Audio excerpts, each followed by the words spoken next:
Selamat berjumpa kembali dalam sesi-sesi kita untuk membahas berbagai topik yang berkaitan dengan dunia bisnis. Pada kesempatan kali ini, topik yang akan kita jadikan sebagai bahan ulasan yaitu tentang pengembalian investasi atau istilah pengembalian investasi ini sering dipadankan dengan apa yang disebut dengan istilah return on investment. Pengembalian investasi ataupun ROI ini, return on investment ini, merupakan suatu rasio pengembalian atau hasil atas aktiva yang digunakan oleh suatu perusahaan, yang mana ini juga merupakan suatu skala pengukur atas efektivitas manajemen dari suatu transaksi investasi. Nah, kalau kita berbicara tentang return on investment ini, maka sejatinya di dalam praktik-praktik bisnis ada setidaknya dua faktor yang sangat mempengaruhi adanya return on investment ini. Faktor yang pertama yaitu yang berkenaan dengan tingkat perputaran aktiva operasi, atau yang lebih sering diistilahkan dengan operating assets. Dalam hal ini, aktiva yang dihitung adalah aktiva yang berguna untuk kegiatan operasional perusahaan atau operating asset, seperti bangunan, kemudian ada peralatan, ada pula tentunya yang disebut dengan uang, bahkan juga termasuk pada jenis-jenis aset yang tidak berwujud, seperti halnya perusahaan memiliki hak paten. Nah, sedangkan aset yang berupa investasi yang tidak langsung berdampak pada operasional itu bukan merupakan operating asset. Aktivitas menghitung tingkat perputaran operating asset ini memiliki tujuan untuk melihat tentang sejauh mana perusahaan mampu memanfaatkan berbagai jenis aset yang dimilikinya. Ini faktor yang pertama, berkenaan dengan tingkat perputaran aktiva operasi. Kemudian faktor yang kedua yang juga mempengaruhi return on investment ini adalah yang menyangkut tentang profit margin. Kita tahu bahwa profit margin ini merupakan suatu rasio antara laba bersih dengan penjualan bersih. Sehingga kedua variabel yang dihitung tidak termasuk ke dalam beban pajak atau sejenisnya. Dengan adanya profit margin ini, maka akan dapat diketahui tentang besarnya efisiensi dari suatu perusahaan. Dan hasil dari perhitungan profit margin ini akan menunjukkan tentang berapa keuntungan yang diperoleh dalam Rp1 penjualan. Sebagai contoh, misalnya nilai profit marginnya setelah dihitung ketemu dengan angka 30%. Ini sebagai contoh. Maka ini dapat dimaknakan bahwa di dalam Rp1 penjualan itu mengandung 0,30 rupiah keuntungan. Dengan begitu, juga dapat dikatakan bahwa semakin besar hasil perhitungan profit margin, maka akan semakin besar pula keuntungan yang diperoleh. Ini adalah dua faktor yang memang dapat mempengaruhi besaran return on investment ataupun pengembalian investasi tadi. Nah, meskipun rasio return on investment ini sering dan paling banyak digunakan di kalangan bisnis, akan tetapi untuk ROI ini juga mengandung beberapa kelemahan. Kelemahan yang pertama dari rasio return on investment ini adalah sulit untuk membandingkan antara ROI ataupun return on investment suatu perusahaan dengan return on investment perusahaan lainnya. Walaupun kita tahu analisa return on investment ini akan memungkinkan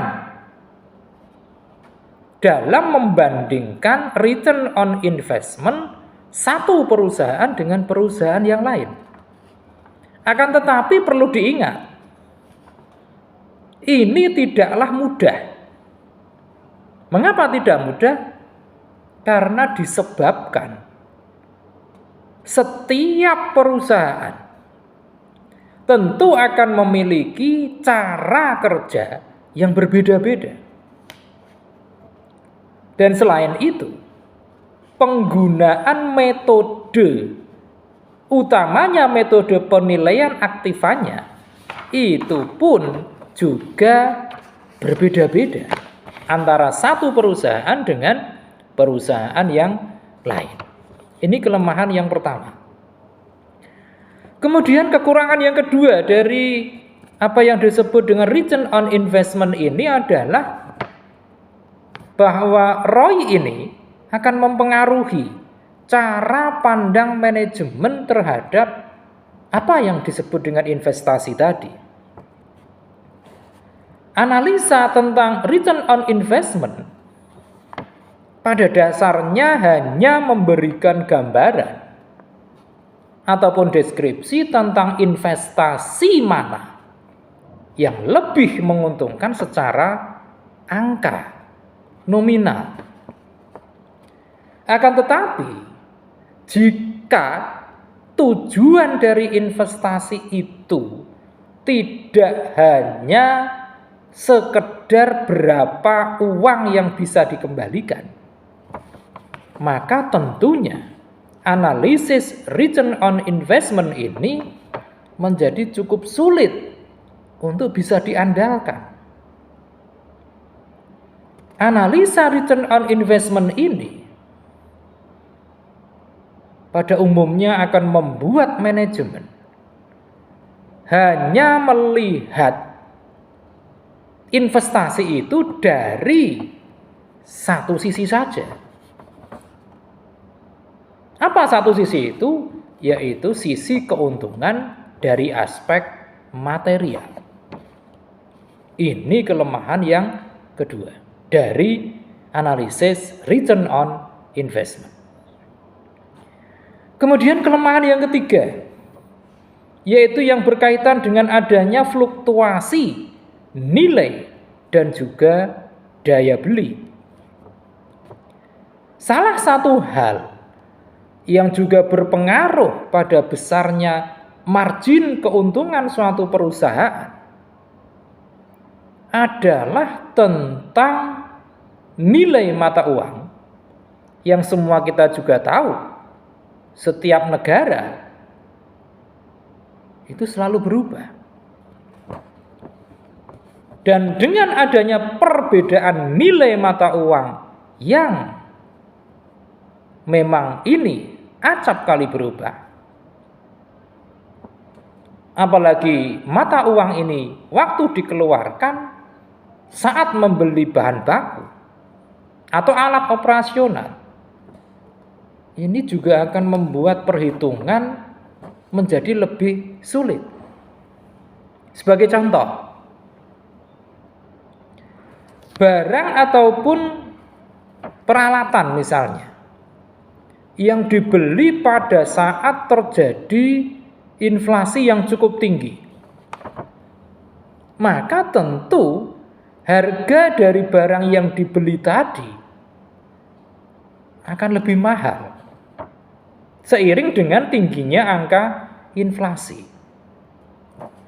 Dan ini juga tentu akan mempengaruhi hasil dari analisis return on investment tadi. Itu setidaknya ada 3 kelemahan dari analisis return on investment. Akan tetapi, di samping ada beberapa yang kita sebutkan sebagai kekurangan tadi, harus diakui bahwa teknik ataupun metode return on investment ini memiliki cukup banyak kelebihan. Apa yang menjadi kelebihan dari metode return on investment ini? Kelebihan yang pertama, yaitu bahwa dengan metode ini, return on investment ini dapat membantu investor maupun para profesional dalam bidang keuangan untuk secara lebih cepat dalam mengambil suatu benang merah tentang prospek dari suatu investasi. Dan dengan demikian, tentunya ini akan lebih menghemat uang sekaligus waktu tentunya. Kemudian kelebihan yang kedua dari analisis ROI ini adalah harus diakui bahwa metrik yang ada di dalam metode return on investment ini merupakan suatu metrik yang relatif tidak begitu rumit, mudah untuk menghitungnya. Ini yang kelebihan kedua. Kemudian kelebihan yang ketiga, bahwa dengan analisis return on investment ini bisa membantu dalam mengeksplorasi serta mengukur potensi pengembalian dari berbagai peluang investasi. Kemudian kelebihan yang lain, bahwasanya dengan analisis return on investment ini, maka ini akan menjadi cukup mudah untuk dipahami, sekalipun oleh orang awam.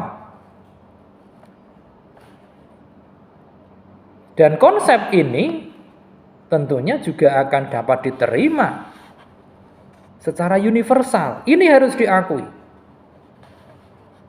Dan kelebihan yang kelima yaitu bahwa dengan analisis return on investment ini akan membantu dalam mengukur tingkat persaingan yang terjadi di pasaran. Itu tadi merupakan beberapa kelebihan dari teknik return on investment, ROI. Nah, pertanyaan yang paling mendasar tentang return on investment ini, pengembalian investasi ini, adalah tentang bagaimana kita kalau mau menghitungnya. Seperti yang kita sampaikan tadi, di salah satu keunggulan dari return on investment method ini, yaitu metriknya yang tidak rumit. Maka kalau kita ingin mengetahui berapa besaran return on investment dari perusahaan kita atau dari usaha kita, maka menghitungnya pun tidak begitu rumit. Asal kita mengetahui berapa pendapatan dari investasi yang dilakukan, kemudian kita membaginya dengan dana investasi itu sendiri, kemudian kita kalikan dengan 100%, ketemulah apa yang disebut dengan besaran return on investment ini. Itu adalah cara menghitung secara sederhana dengan analisis return on investment. Nah, selanjutnya, mungkin ini menjadi pertanyaan yang cukup mendasar pula tentang bagaimana cara meningkatkan return on investment ini. Ini tentu masing-masing perusahaan memiliki cara sendiri-sendiri menyesuaikan dengan bidang ataupun sektor industri yang digelutinya. Akan tetapi pada umumnya itu ada beberapa cara yang bisa menjadi opsi untuk dijalankan oleh suatu entitas bisnis. Misalnya yang pertama, yaitu dengan menggunakan A/B testing. Pemanfaatan A/B testing ini merupakan suatu metode yang digunakan untuk membandingkan apakah strategi yang dijalankan itu telah sesuai dengan kebutuhan konsumen atau belum.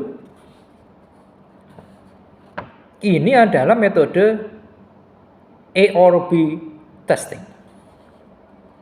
Dan cara yang paling efektif untuk meningkatkan return on investment ini adalah dengan meningkatkan brand awareness produk-produk kita kepada calon konsumen tentang perusahaan kita tentunya, dan juga tentang produk-produk yang kita tawarkan kepada konsumen. Ini cara yang pertama. Kemudian cara yang kedua yang bisa dilakukan pula untuk meningkatkan angka return on investment adalah dengan menetapkan tujuan dari return on investment itu sendiri, sekaligus menyusun perencanaan yang lebih matang.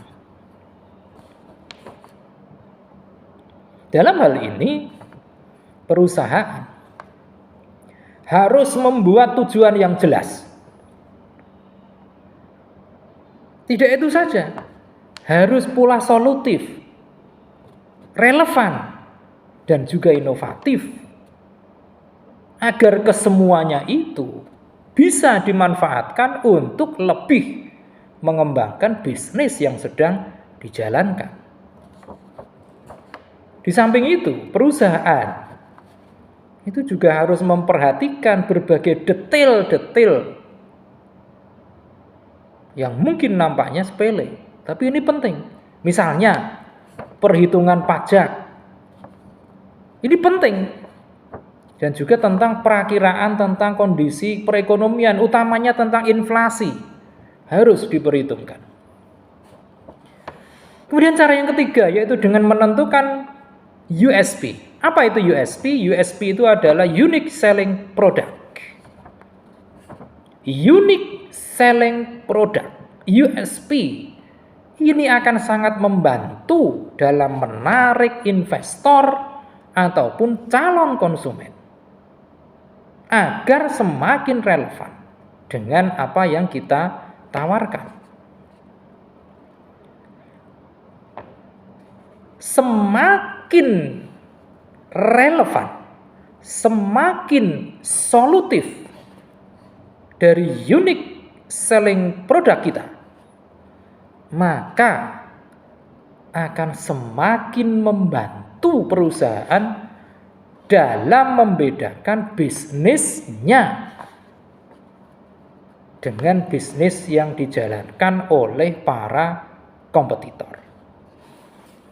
Nah, itu tadi merupakan beberapa cara yang bisa dilakukan oleh perusahaan ataupun entitas bisnis dalam rangka meningkatkan besaran dari return on investment ini.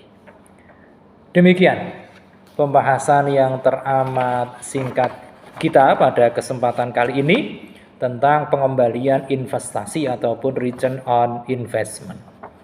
Mudah-mudahan ini akan semakin membawa bisnis kita semakin berkembang menuju pertumbuhan yang lebih positif lagi.